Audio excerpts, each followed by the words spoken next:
with more reaction to last night's results. I want to bring in John Capobianco, Senior VP and Senior Partner with Fleischman Hillard High Road. It's great to see you in studio. What a night. What a last couple of months. Obviously, there's so many storylines that we want to talk about. What was the key takeaway for you and the key highlight last night? Well, other than having 2 hours of sleep, Jamie, I think it's been quite a ride, and finally glad that the election is over. It's been a long, long haul. A couple of things for me by way of standouts. Obviously, a disappointment for the Conservatives in that they lost, but also more importantly, that Pierre lost his seat. Congratulations to Prime Minister Carney for his win. I think we're still deciding whether or not it's a minority-majority government, although I think they expected and wanted it to be a majority government. And the other takeaway is how the utter collapse of the NDP vote. We kind of saw that with the polling numbers coming up to the election and during the election campaign that they were going to do bad.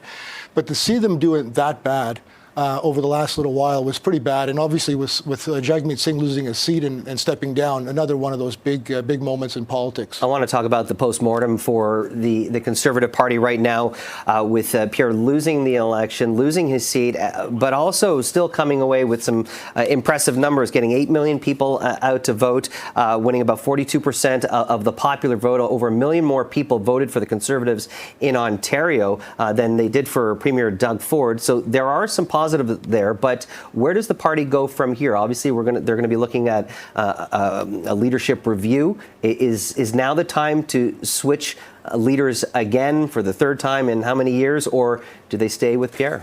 Well, I'm not in favor of losing, letting a leader leave after every election campaign, and especially after this one here, because to your point, the Conservatives under Pierre did such a good job by gaining seats and gaining popular votes, more than it's been in decades over the last little while. So Pierre actually ended up gaining and building the party to a point where it's never been before. So I think that's a huge takeaway. Obviously, the big downfall was that he lost his seat, but I think it's up to Pierre to decide. I think he's earned the right to decide what he wants to do with his future. Obviously, depending on what's going to happen with the majority or minority government, if it's a minority Liberal government, I think it's even more important for Pierre to stay and kind of sort of keep the momentum going. If it's a majority government, he's going to have to decide what he wants to do. But I think there's no one's going to push him out. I think it's really determined upon what he wants to do in the next little while and how he wants to see himself play in the next parliament. And the second postmortem I want to talk about is, as you just talked about, the NDP and the complete collapse, losing party status, Jagmeet Singh not winning his riding. Where does this party go from here? Yeah, that's a huge amount of rebuild and rethinking and reflection that the NDP are going to have to take. I think, Jagmeet Singh, as much as people liked him as an individual, as a politician, I think he made some strategic errors over the course of the last number of years, not least of which the deal that he made with the Liberals and the supply confidence motion and being so tied to Justin Trudeau over the course of the last few years, I think hurt him a lot because he couldn't separate himself from the Liberals and from the Trudeau era of bad government that sort of existed over the last 10 years. So I think he had a really bad problem in trying to distinguish himself in that way.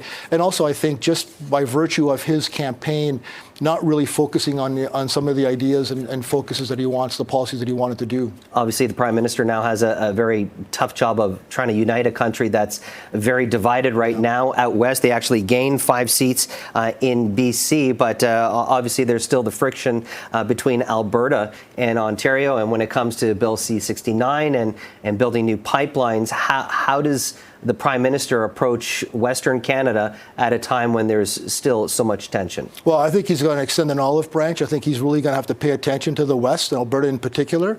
I think the fact that he lost some seats in Ontario is a big deal, especially because over the campaign, the pollings were showing that the Liberals are going to sweep Ontario, and the fact that they lost some ridings there is a big deal for the Liberals. So I do think there's going to be some level of rebuilding and reflection on the Liberals in order for them to be able to sort of gain and try to get some trust back with Canadians, because it is a polarized country. We've got 42% of the popular vote went for the Liberals, 41% for the Conservatives. So it is a two-party country now.